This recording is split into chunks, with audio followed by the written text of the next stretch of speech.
Meus irmãos, apesar do sol lá fora, boa noite, né? Como o Lopes fez o convite, eu venho lá do noroeste do estado, quase divisa com Minas e Espírito Santo. Itaperuna está a 40 quilômetros da divisa de Minas e a 40 quilômetros da divisa do Espírito Santo. Em qualquer época que vocês forem, desde 1º de janeiro a 31 de dezembro, teremos a oferecer muito calor humano e muito calor no clima. Mas a gente se adapta. Nós que somos espíritos um pouco mais inferiorizados, tivemos que reencarnar num lugar um pouco mais quente, para quando chegar em Cabo Frio, pegar esse ventinho do litoral, valorizarmos e agradecermos a Deus pelas oportunidades que Ele nos dá. Reparem que as leituras que antecederam a nossa fala, dentro do assunto escolha de provas, só para nós buscarmos uma introdução no livro O Problema do Ser, do Destino e da Dor, de autoria do amigo espiritual que leva o nome desta casa, Leon Denis, ele diz lá, no livro que eu tenho em casa, na página 163, a inteligência dormita na planta, sonha no animal, desperta no homem.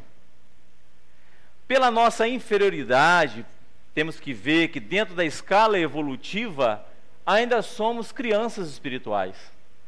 Nós estamos muito mais ligados ao instinto, aos mundos primitivos, tanto que o instinto vira e mexe dia a dia, se revela em nós, ao contrário da razão e do sentimento. Tanto que a amiga mentora Joana de Anjos nos fala que o mundo regenerado, essa transição que nós estamos passando, será fundamental que a gente se ilumine através da razão do cristianismo, conhecereis a verdade, e a verdade vos libertará, e através do convencimento destes ensinamentos, iluminarmos, trazermos a luz do Evangelho para iluminar as nossas sombras, para que possamos ser de vez, no dia a dia, verdadeiramente cristãos. Então nós estamos muito mais próximos do mundo primitivo do que da angelitude. Estamos em transição para o mundo regenerado. E uma coisa que a gente vê clara nesse processo de transição é que estamos acabando de deixar a infância espiritual para adentrarmos na adolescência espiritual, visto que a fase adulta seria a condição dos espíritos felizes. E o que acontece muitas das vezes, eu tenho 46 anos, mas eu já tive, como a maioria de vocês, nós passamos lá pelos 10, 12 anos de idade, a chamada puberdade. Aquele momento difícil da vida física, onde nós já temos um conteúdo de pessoas adultas e até pensamos como pessoas adultas, mas ainda agimos como crianças. Temos uma imensa dificuldade de deixar a infância espiritual e assumir de vez a condição que nos espera. Nós já temos mais, ou vamos colocando na idade em que Jesus começou a trazer a Boa Nova, com 30 anos de idade, em 2030 completaremos 2000 anos do início da revelação cristã. Mais de 160, porque 160 completou em 2018, da publicação da primeira edição do Livro dos Espíritos, que marca o início da vinda do Consolador prometido nessa escola chamada Terra. E se nós observarmos, nós não temos ainda entendimento, como pegando a frase do Leon Denis, quando, onde e como aconteceu esse processo de transição da inteligência que dormia na planta, que sonhou no animal e que despertou no homem. Vimos nas páginas lidas pelo amigo Lopes que, uma vez atingindo a condição evolutiva de ser inteligente da criação, como define a espiritualidade a Kardec, que é espírito. Nós temos livre-arbítrio, mas o livre-arbítrio, ele é relativo à condição evolutiva do espírito. Assim como nossos filhos em casa, veja que a questão 261 fala sobre isso. Mas como podereis cobrar de um ser simples e ignorante os efeitos das atitudes que ele teve, sendo que ele não tem condição, conhecimento para agir livremente? Deus supre essa deficiência. E Deus supre essa deficiência em nós, até na condição que nós nos encontramos. Quantas vezes nós temos a vontade de fazer algo, mas naquele momento de instinto, de fúria, de raiva, de sentimento de vingança, a espiritualidade nos intui, através do amigo espiritual, através do espírito protetor, a tomar uma atitude diferente, diariamente. Nós vamos ver lá no livro dos Espíritos, a interferência dos Espíritos no mundo corporal, ela é constante. Os Espíritos ainda dizem assim, por vezes são eles que vos dirigem, para o bem, se permitirmos, mas também para o mal. Aqueles Espíritos que ainda se encontram na inferioridade, na tristeza, na escuridão. Mas aí, continuando a questão 266, olha que o Kardec pergunta à espiritualidade: não parece natural que se escolham provas menos dolorosas? Nós que reclamamos de quase tudo, as pessoas lá em Itaperuna reclamam diariamente do calor, e eu falo, gente, mas nós estamos no verão, nós estamos num país tropical, abençoado por Deus e bonito por natureza. Não é assim a composição da música de MPB? Todo dezembro esquenta muito, mas nós reclamamos e começamos a encher nosso psiquismo de queixas, criando uma espécie de fragilidade emocional, psíquica, que faz com que todos os dissabores, por menor que sejam, nos derrubem. E o que Jesus espera de nós, 160 anos passados de revelação espírita, é que possamos, assim como Paulo, em tudo dar graça. Porque se nós temos a certeza no amor de Deus, tudo que vem de Deus é bom. Tudo que vem de Deus é para a nossa felicidade. Até as escolhas equivocadas que nós tomamos pelo nosso livre-arbítrio, Deus, na sua infinita misericórdia, e através da lei de evolução, de progresso, permite que aquele erro que nós cometemos, aquele atalho que nós tomamos e não deveríamos, reverta em ensinamento, em aprendizado. Então, só voltando à pergunta 266, não parece natural que se escolham as provas menos dolorosas do ponto de vista material, sim. Como a espiritualidade responde. Pode parecer-vos a vós, ao espírito não. Espírito, vamos entender, aquele que já está na erraticidade, totalmente desligado da influência material. Não é aquele que acabou de desencarnar e ainda está sofrendo, porque deixou uma viúva, deixou filhos, e assim como o André Luiz experimentou lá no final do nosso lar, teve o dissabor de voltar para casa porque achava que a esposa era minha, o filho era meu, o carro era meu, a cristaleira era minha, tudo meu, tudo no possessivo. E chega lá e encontra o Ernesto do lado da sua esposa. E naquele primeiro instante, apesar de tantas lições passadas em nosso lar, ele sempre pedia espiritualidade desde o início da obra. O que eu mais quero é voltar para casa, para rever meus filhos. E a espiritualidade dizia para ele o quê? Você não está preparado para voltar. Mas ele reuniu lá bonificações para voltar, e quando volta ele sente uma revolta, porque ele vê uma outra pessoa ocupando o seu lugar. E o que será de nós? Se daqui a pouco fecham-se as luzes da vida corporal e eu desperto, como diz o amigo Aloísio, se você tiver na dúvida se você desencarnou ou não, se tiver um chinelinho no canto da cama, tenta calçar. Se o pé passar direto, já foi. Aí entra em prece, porque da loucura é um passo. A grande maioria dos espíritos que desencarnam na Terra sofrem em um tempo mais ou menos longo perturbação espiritual, por conta da sua ligação muito estreita com os prazeres de tudo que revela na vida material. Então a resposta: pode parecer-vos a vós, ao espírito não.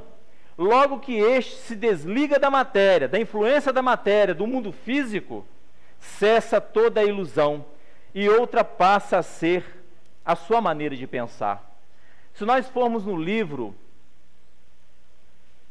Crônicas dessa e de Outra Vida, do espírito Humberto de Campos, Humberto de Campos ali conta uma história de um espírita, dirigente de casa espírita, atuante na casa espírita, mas era uma pessoa que tinha uma tristeza em relação à sua família, porque os seus filhos não pensavam como ele.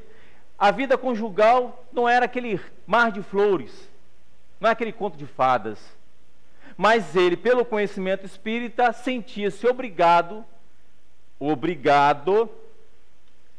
a cumprir as suas tarefas de marido, de pai, de liderança espírita, com esperança em que recompensa? De uma vez desencarnando, chegar na pátria espiritual e encontrar com a sua, ele julgava, a sua verdadeira família. Porque ele entendia que aquela família que pensava tão diferente dele, que combinava em poucas coisas, não tinha ligações espirituais com ele. Nós não aprendemos em espiritismo que nós temos a família corporal e a família espiritual? E aí, ele a vida toda segue essa meta, vem para a casa espírita, cumpre as tarefas, mas não naquele desejo de servir, por entender que aquilo é o sentido da vida. Que cada ato de bondade, de misericórdia, que cada ato que você sai de você mesmo, dos seus interesses primeiros, em favor daquele outro que está sofrendo um pouco mais, é sinal que você está trabalhando na raiz do egoísmo, que você está construindo a sua felicidade.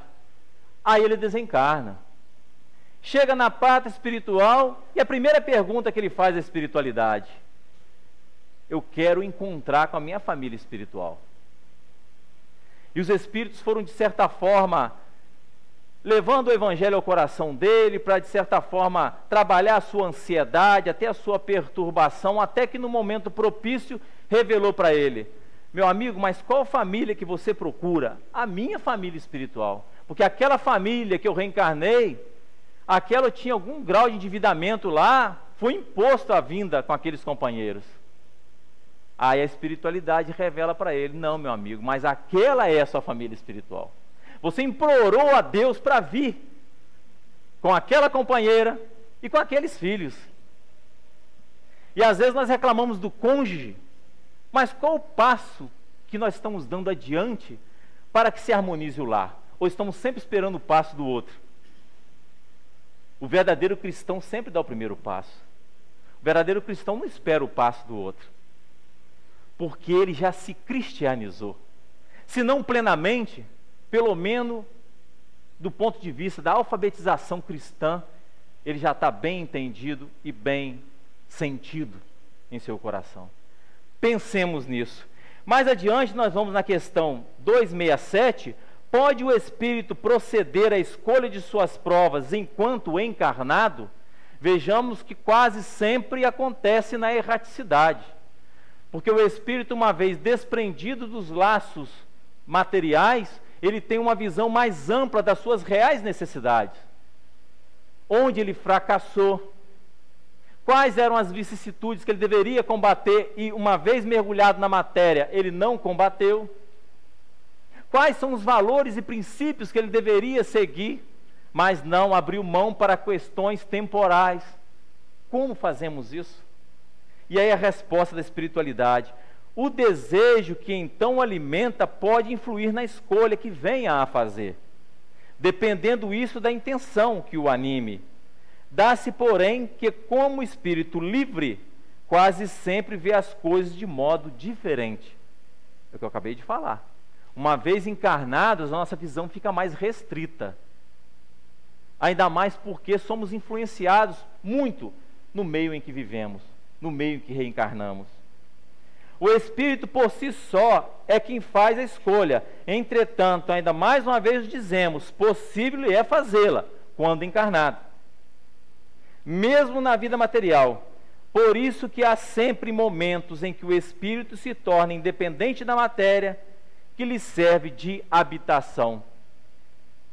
esses momentos de independência da matéria, o Kardec trabalha isso muito lá, principalmente no Livro dos Médiuns, onde ele fala da emancipação da alma. Às vezes no momento do sonho, no momento, às vezes, a pessoa tem a faculdade sonambúlica, ele está com os laços ligados ao espírito e a matérias mais frouxos, ele está mais em contato com a espiritualidade. No momento de êxtase, tem outros exemplos lá de emancipação da alma no Livro dos Médiuns. Mas nestes momentos, um amigo espiritual, um familiar, ele pode estar em contato mais direto e redirecionar a sua escolha diante daquilo que ele está vivendo. Mas quase sempre é antes de reencarnar. Porque nós somos de uma doutrina que está fundamentada em 5 pilares. Como diz Kardec, o grande edifício está fundamentado em 5 pilares. O primeiro, a existência de Deus. A segunda, a imortalidade da alma. A terceira, a comunicabilidade com os espíritos. O quarto, a pluralidade dos mundos habitados e o último, a pluralidade das existências. Não é a pluralidade das vidas. É bom que a gente pense existência, porque vida nós só temos uma. Nós somos espíritos imortais. Nós, como este livro, dá licença. A primeira página, simplicidade e ignorância. A última página, angelitude. Cada página do livro, uma existência corporal. Quantas teremos, não sabemos. Sabemos que tem espíritos que compreendem mais e evoluem mais rápido, assim como na vida física mesmo. Entramos lá com 4 anos de idade, hoje criança está entrando na creche com meses. Na minha época era com 6 anos para alfabetização. Mas hoje está entrando com meses lá a criança, devido às questões materiais. Esposa trabalha fora, marido trabalha fora, tem que deixar a criança numa creche, num orfanato. Tem espíritos que na escola estudam mais, dedicam-se mais e vão adiante. Tem outros preguiçosos. Só que a espiritualidade nos diz lá no Evangelho segundo o Espiritismo, primeiro, vamos entender que Jesus disse: bem-aventurados os pacíficos, aliás, os mansos e pacíficos, que herdarão a terra. Que terra? Regenerada. E uma vez estando na terra regenerada, conquistando essa condição, não se permite estacionar. Aqui nós ficamos, André Luiz conta na sua literatura, espíritos que ficam 4, 5 mil anos numa hibernação espiritual. Aí às vezes a espiritualidade, Deus através das leis divinas tem que colocar ali encarnações compulsórias dolorosas para que aquele espírito avance. No mundo regenerado é o momento de nós colocarmos, aliás, o momento é agora, de colocarmos de vez a razão aquecida pelo hálito do sentimento. Porque o Espírito Emmanuel, no livro O Consolador, nos chama a atenção que conhecimento sem sentimento, a razão fria por si só, não envolve os corações, não transforma o espírito em um espírito melhor. Ficamos muito intelectualizados, mas se não permitirmos que desenvolva esse conhecimento em sentimento, ficamos muito frios e calculistas. Vamos entender que esta doutrina é o cristianismo redivivo e a sua maior lei é a do amor. Questão 267A. Não é de certo como expiação ou como prova que muita gente deseja as grandezas e as riquezas? Será? É interessante quando a gente encontra com um espírita em fila de lotérica com Mega Sena acumulada. Há pouco tempo atrás, nessa última Mega Sena aí da virada, encontrei com um amigo espírita. Aí ele estava com boleto assim meio envergonhado. Eu falei com ele: rapaz, olha que você dá esse azar de ganhar esse trem. Não, por que azar? Rapaz, você já pensou na responsabilidade de você ganhar 200 milhões? Seu sossego vai acabar. Melhor levar uma vidinha. Você já viu lá na literatura espiritista o grande desafio que é vir nesse mundo com condições financeiras alargadas? Não é para qualquer um, não. Não, mas eu já conversei com a espiritualidade. metade eu vou doar para a caridade. Eu vou construir o primeiro hospital espírita da região. Eu falei, você está com essa proposta, porque o dinheiro o dinheiro por si só não vai representar a queda de um espírito. É o que fazemos dele. É igual a família. A família, como diz André Luiz, laboratório divino, aonde se reúne espíritos com necessidade de reentendimento, de reaproximação. Mas às vezes nós podemos criar a família, esse laboratório divino, um palco de guerra. Quantos feminicídios nós estamos vendo no Brasil aí? Pessoas que trabalham em varas de infância e juventude, em conselho tutelar. Quantas crianças que sofrem por lares desestruturados. Não livramos nem aqueles que dizemos mais amar, que são nossos filhos, que sofrem com alienações diversas. Traumas que ficarão em seus psiquismos, às vezes, por toda a encarnação. E o objetivo da família é vivência do amor, do entendimento. Pensemos nisso. Então não é de certo como expiação ou como prova que muita gente deseja as grandezas e as riquezas? Será? Indubitavelmente não. A matéria deseja essa grandeza, ou seja, quando nós estamos encarnados, nós queremos dinheiro, muito dinheiro, nós queremos beleza, buscamos através do avanço da medicina, cirurgias que às vezes vão nos trazer até desconforto futuramente. As pessoas hoje estão uma coisa complicada, a questão da cirurgia plástica, a busca pelo corpo perfeito, e as pessoas acabam desenvolvendo, até desencarnando fora da época, porque a vaidade falou mais alto. As cirurgias bariátricas, que deveriam ser para pessoas que sofrem com obesidade grave, pessoas com pouca obesidade não querem se reeducar na sua alimentação, querem a facilidade da cirurgia, e não sabem o tamanho da agressão que é para o corpo físico. Pensemos nisso. Nós já temos entendimento para ir além dessa visão restrita, limitada, material, e até de modismos. Nós somos muito embalados pelos modismos. Então a matéria deseja essa grandeza para gozá-la, e o espírito para conhecer-lhe as vicissitudes. O espírito, na escolha de prova, vendo que fracassou na última encarnação como senhor de posses, ele vê que ele já tem valores, princípios reunidos para vencer essa sua tendência, pede a Deus, pede a espiritualidade que organiza a reencarnação, porque nós passamos, todos nós, por um planejamento reencarnatório. Aí nós vamos entender quando Jesus diz lá que o fardo dele é leve, o jugo é suave. Deus jamais põe provas acima da nossa capacidade, porque um estudo muito profundo das nossas características são feitos antes da nossa reencarnação, para que a gente obtenha vitória. Nós não reencarnamos para nos viciar, nós não reencarnamos para uma vez escorregar nas trilhas das paixões, não, é para vencê-las. E Deus oferece todas as ferramentas. Imagine, meus irmãos, em plena transição planetária, diz Joana de Anjos no livro Dias Gloriosos, aliás, ela abre o livro falando sobre isso, por isso o título da obra, Dias Gloriosos.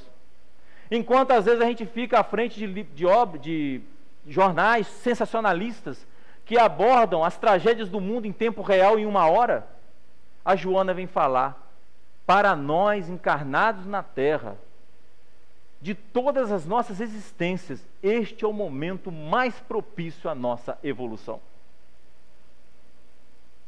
Mas nós só temos às vezes um prisma para as coisas negativas, para as tragédias, para o sensacionalismo. Voltando, quase 2000 anos de Jesus, mais de 160 de Consolador prometido. Deus, através da sua infinita misericórdia, concede, permite que espíritos que tiveram as suas desventuras venham através de médiuns, através de diversas faculdades mediúnicas, revelar por quais caminhos eles plantaram o sofrimento e colheram o sofrimento. Demos graças a isso. Quantas religiões gostariam de ter, às vezes, um entendimento de ouvir os relatos destes que fracassaram ou destes que obtiveram sucesso? O caminho da felicidade está aqui. questão 922 do Livro dos Espíritos, quase início do livro 4º. Qual o mecanismo capaz de oferecer felicidade a todos, visto que o que pode oferecer felicidade a uns, poderá proporcionar desgraça para outros? Olha a resposta dos Espíritos. Para a vida material, a posse do necessário. Mas como eu olho para o meu guarda-roupa, eu tenho um par de pernas, eu tenho 10 pares de sapato, o cartão de crédito está todo lá, todo cheio de dívida, porque eu tenho 30 camisas, 20 calças. Para quê? Eu tenho só um corpo. E nada disso é meu. Os Espíritos dizem lá no Evangelho segundo o Espiritismo, nada vos pertence, nem o vosso corpo. E às vezes nós ficamos nessa idolatria pelo corpo. Devemos cuidar, amá-lo no sentido de entender que essa vestimenta é um grande amigo, um grande instrumento de evolução. Mas valorizá-lo naquilo que está coerente com os ensinamentos dos Espíritos. A questão 267, então, pode o Espírito, nós já passamos aqui, 268, até que chega ao estado de pureza perfeita, tem o Espírito que passar constantemente por provas? Prestem atenção nessa questão, meus irmãos. Até que chegue ao estado de pureza perfeita, tem o Espírito que passar constantemente por provas? Sim, mas que não são como entendeis, pois que só considerais provas das tribulações materiais. Ora, havendo-se elevado a um certo grau, o Espírito, embora não seja ainda perfeito, ele não atingiu ainda a perfeição, já não tem que sofrer provas. Continua, porém, sujeito a deveres nada penosos, cuja satisfação lhe auxilia o aperfeiçoamento, mesmo que consistam apenas em auxiliar os outros a se aperfeiçoarem. Dor é sinônimo de sofrimento? Não é. A dor é o processo pelo qual eu passo por estar no mundo inferior, porque eu sou ainda uma alma inferior. Há necessidade de passar pela prova e pela expiação, como está lá na questão 920. É possível ser feliz plenamente na Terra? Não, porque a vida lhe foi dada como prova e expiação. De uma forma ou de outra, nós estamos passando por dissabores. Agora, o sofrimento é a reação diante da dor. É a forma que eu me comporto perante a prova, ou a expiação, ou as duas juntas. E aí nós vamos ver que tem pessoas que passam por dores imensas e continuam resilientes. Continuam com a sua fé no futuro, porque só para completar a questão 922, para a vida material é a posse necessário, para a vida espiritual é consciência tranquila e fé no futuro. E aí eu faço a pergunta, eu faço uma introspecção aqui e agora, dentro dessa casa espírita, meus irmãos que estão em casa também. O que sai da minha boca são palavras condizentes, coerentes à fé no amanhã? Eu tenho fé no porvir? Mas entendendo assim como Mahatma Gandhi, eu tenho fé no amanhã e entendo que eu sou partícipe desse amanhã melhor, eu sou uma peça preciosa dessa grande engrenagem. O que eu faço, o que eu penso, o que eu falo, reflete em todo o mecanismo. Os meus pensamentos mais sutis estão alimentando a psicosfera planetária, para o bem ou para o mal. Veja, meus irmãos, que o Espírito Erasto, lá em Missão dos Espíritas, diz que nós deveríamos sacrificar nossos hábitos, o nosso trabalho, em nome da divulgação dessa nova doutrina. E às vezes nós sacrificamos a doutrina pelo trabalho. Mas eu estou trabalhando muito porque eu crio cada vez mais situações, materialmente falando, para justificar cada vez mais estar fora de casa, estar fora da casa espírita. Mas nós já avançamos. Hoje é sábado. Apesar de estarmos em Cabo Frio, está um calor danado. Nós deveríamos estar lá na Praia do Forte, no Peró. Estamos dentro da casa espírita. Já houve evolução. Já estamos renunciando, ou pelo menos tentando equilibrar. A verdade, a luz, já está trabalhando as nossas sombras. Vamos à frente? Questão 269. Pode o espírito enganar-se quanto à eficiência da prova que escolheu? Pode escolher uma que esteja acima de suas forças e sucumbir, pelo seu livre-arbítrio, não por imposição de Deus, porque Deus quer a nossa vitória. Ele é infinitamente justo. Pode também escolher alguma que nada lhe aproveite, como sucederá de buscar a vida ociosa e inútil, mas então, voltando ao mundo dos espíritos, verifica que nada ganhou e pede outra que lhe faculte recuperar o tempo perdido. Deus não tem pressa. Nós que deveríamos ter. Porque pressa do ponto de vista, sim, em fazer o que já nos cabe, em fazer o que já nós podemos fazer. Porque uma vez que retardamos esse fazer, estamos retardando viver uma vida mais leve, uma vida mais equilibrada, não uma vida sem problemas, não, isso é ilusão. Todos os espíritos encarnados e desencarnados nessa escola planetária têm problemas. Gandhi teve problemas, Franciscano de Xavier teve problemas, Bezerra de Menezes teve problemas. Todos esses grandes espíritos tiveram problemas na Terra. Só que a forma em que esses problemas vieram até eles, bateram a sua porta emocional, não impactaram como impacta em nós. É aquilo que nós falamos de dor e de sofrimento. Será que a gente vê naquela fala do livro Boa Nova, no momento que Joana de Cusa está ali, através de um deboche do seu algoz, negue Jesus, e o filho já estava em chamas. Negue, mãe, negue Jesus, o filho. E ela não negou. Por que ela não negou? Porque ela tinha plena fé em Deus. Ela se sentia nos braços de Deus. Ela via aquele sofrimento físico do filho como algo temporal. E em nenhum instante o desespero bateu sua porta emocional.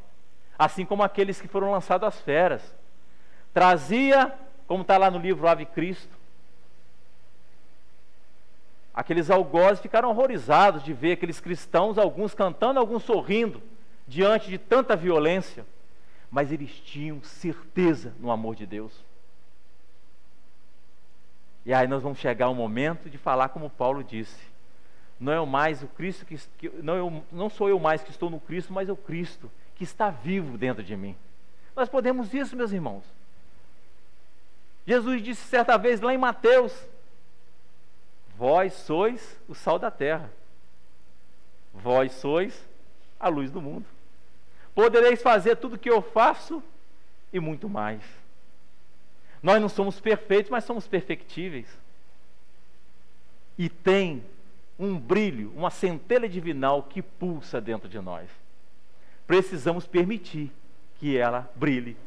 Colocar a candeia no candeeiro, que é o seu devido lugar, para que possa iluminar aqueles que estão conosco e, consequentemente, a nós mesmos. Questão 270.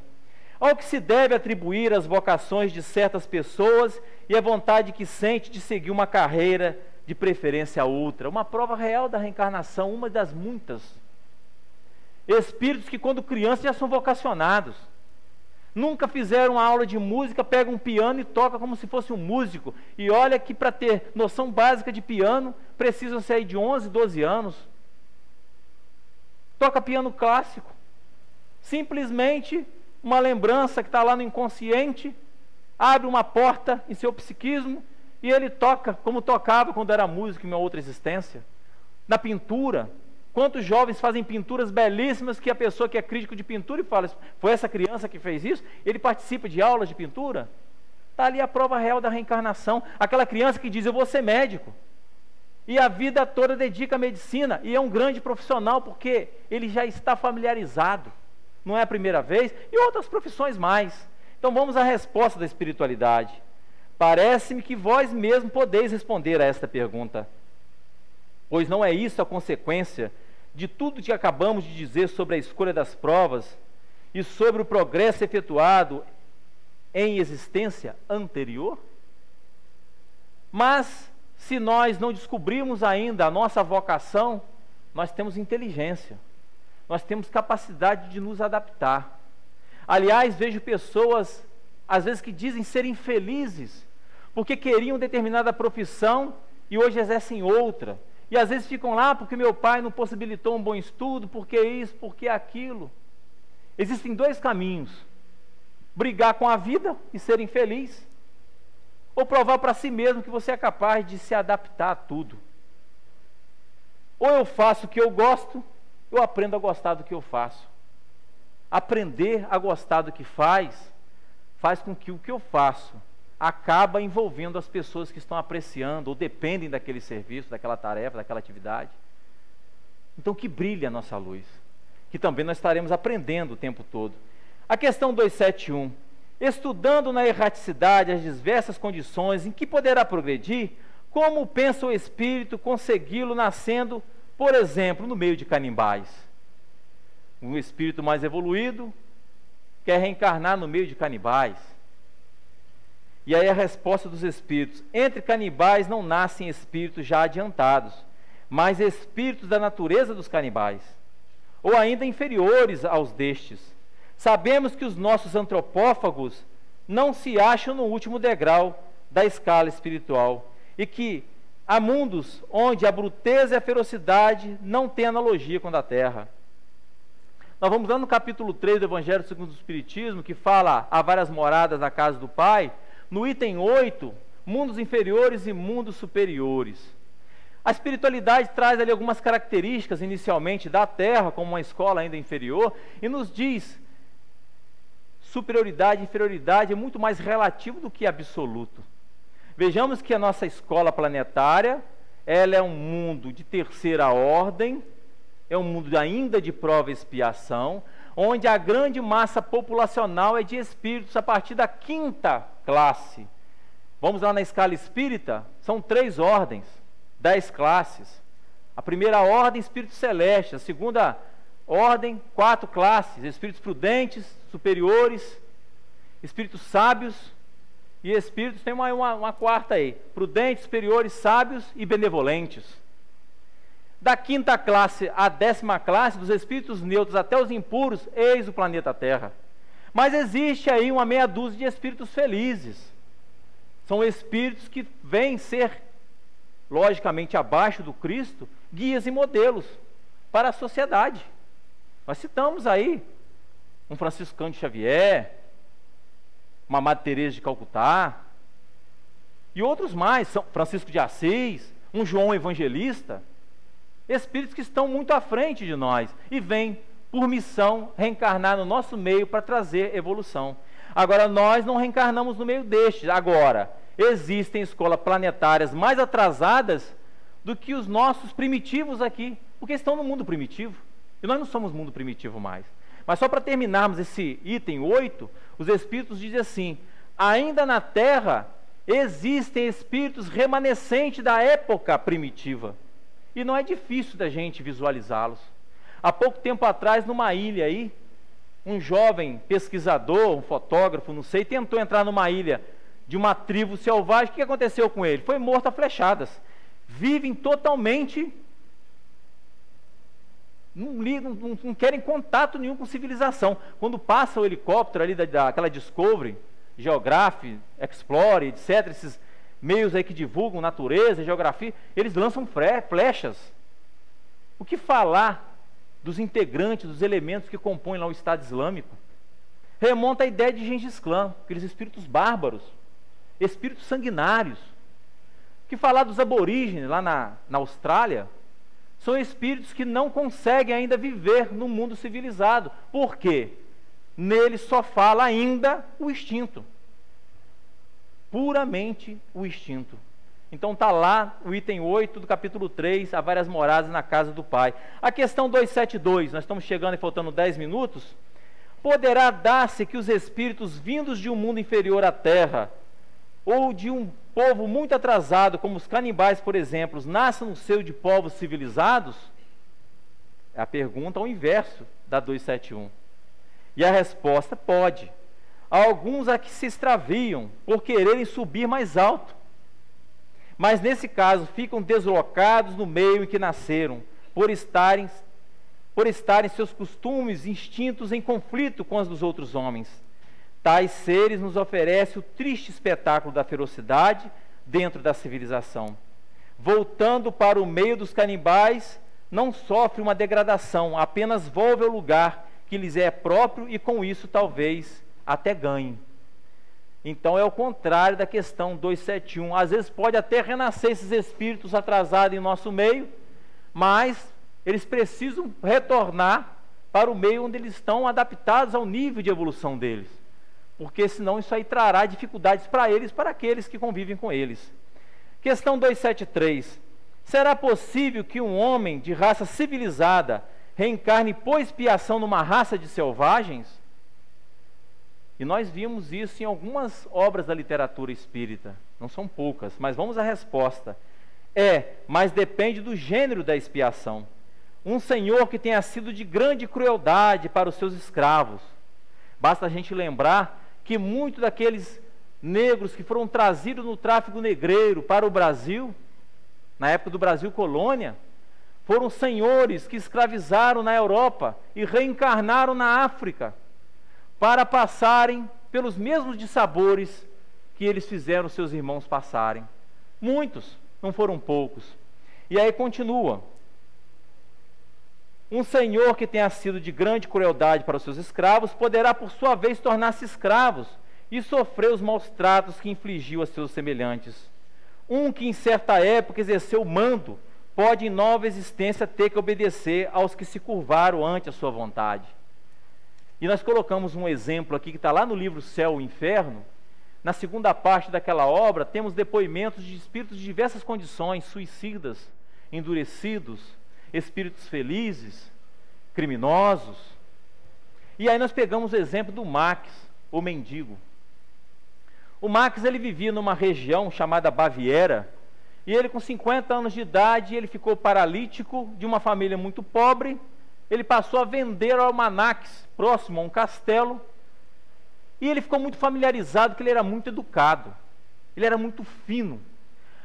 Aquele jeito dele lidar com as pessoas não parecia nada ser com o mendigo. E colocaram o apelido dele de Conde Max. Curioso. As crianças adoravam ele. Passado o tempo, ele desencarna.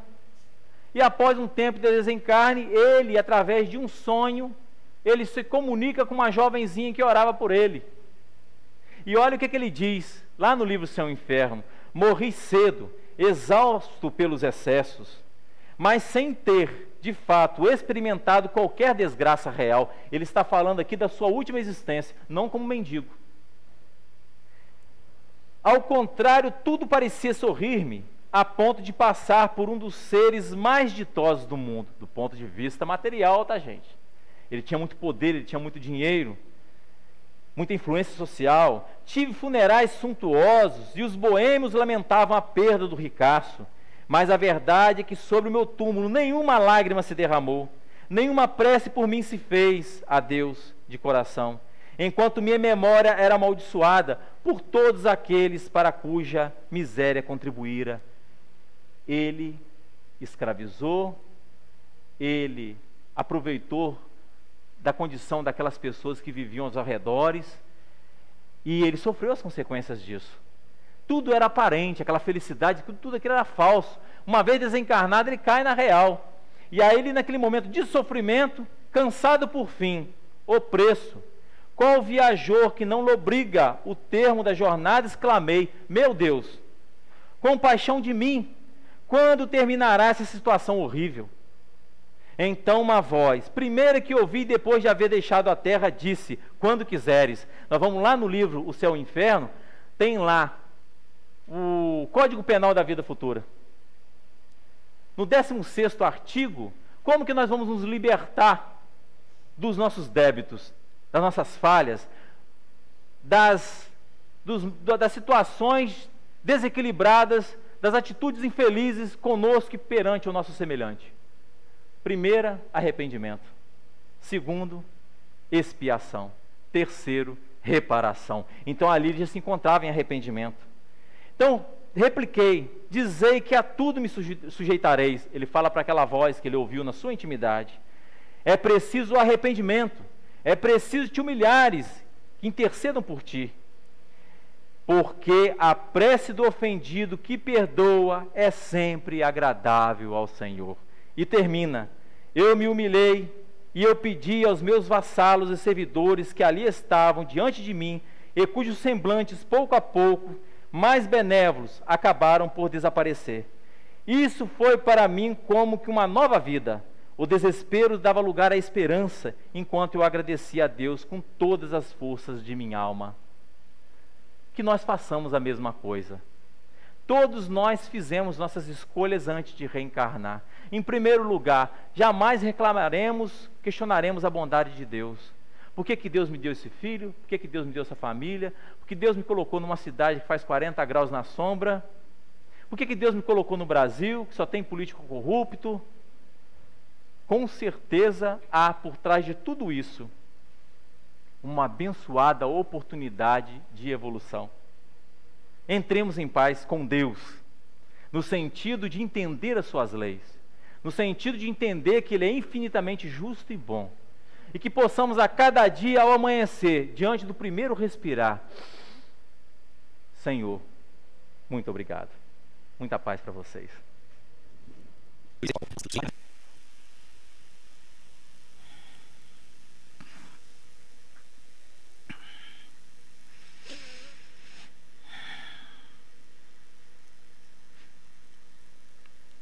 Meus irmãos, Jesus nos abençoe e nos proteja nos estudos e nos trabalhos espirituais da noite de hoje. A claridade da doutrina espírita demonstra a todos nós, na proposta do estudo, a alegria das escolhas que todos estão fazendo na encarnação. Sendo assim, meus irmãos, observar aqueles outros que caminham nas grandes lutas da vida, deixando passar por entre suas mãos as oportunidades de progresso espiritual.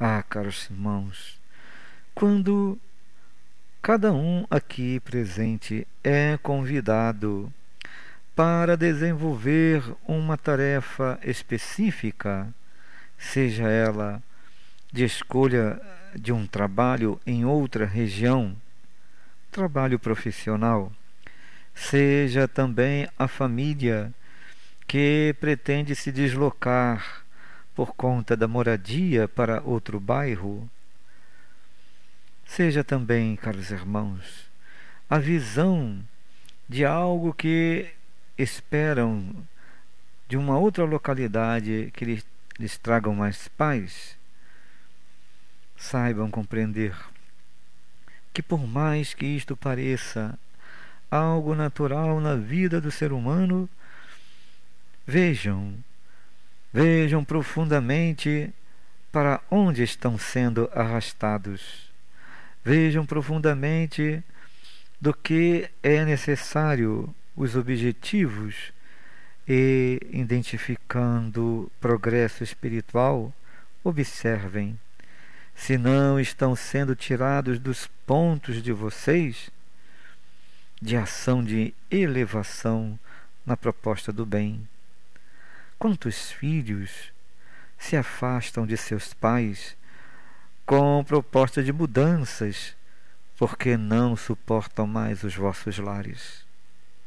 Quantos pais deixam os filhos dizendo já estão maduros, vão seguir suas vidas, porque não conseguem mais a convivência?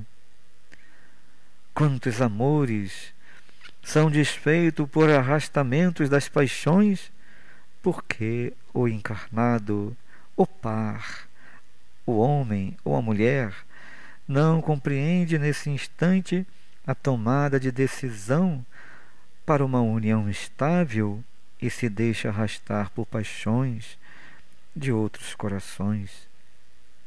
Quantos momentos! Trabalhadores profissionais da realidade da segurança no bem, quantas vezes se deixam levar por impulso de um novo salário, de um novo emprego, e se afastam dos objetivos das propostas da sua localidade, na sociedade em que vivem. Quantas tarefas são deixadas de lado. Ah, caros irmãos, aprendamos a observar que dentro das ações espirituais estão seus guias, amparando, intuindo, sustentando a vocês nos objetivos de enxergarem passo a passo o progresso, a renovação íntima, a reconciliação, o perdão, o trabalho no bem, a caridade.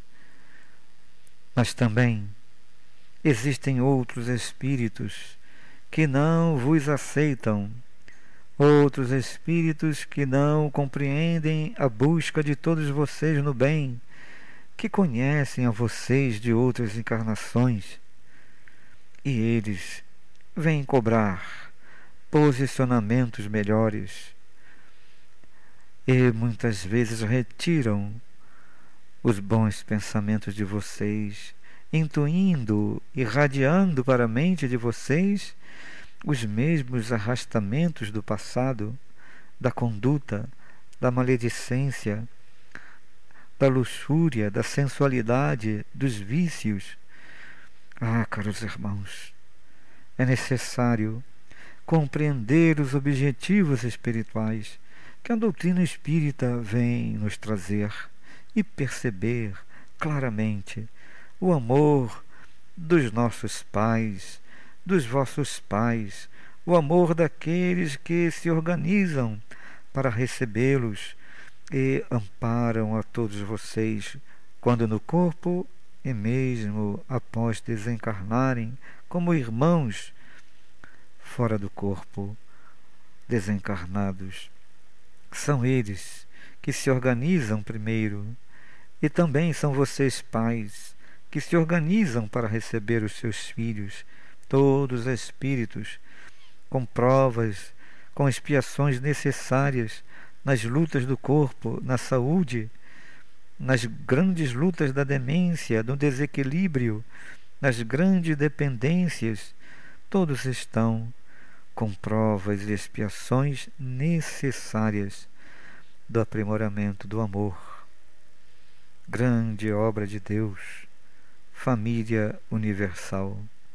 Caminhemos, irmãos, com a doutrina espírita, expandindo os nossos corações na proposta do bem na terra, e todo o arrastamento que chegar para cada um, lembrem-se que as vicissitudes também fazem parte da determinação, onde no Livro dos Espíritos, na questão 132, entendemos os objetivos da reencarnação para alcançarmos a perfeição, a felicidade. Que Deus, que Jesus, que seus guias, que o trabalho no bem com Jesus na casa espírita, na mediunidade, represente para cada um oportunidade de progresso, novas escolhas de vida espiritual. O abraço do vosso irmão altivo a todos os corações presentes. Muita paz, meus irmãos, muito trabalho no bem. Graças a Deus.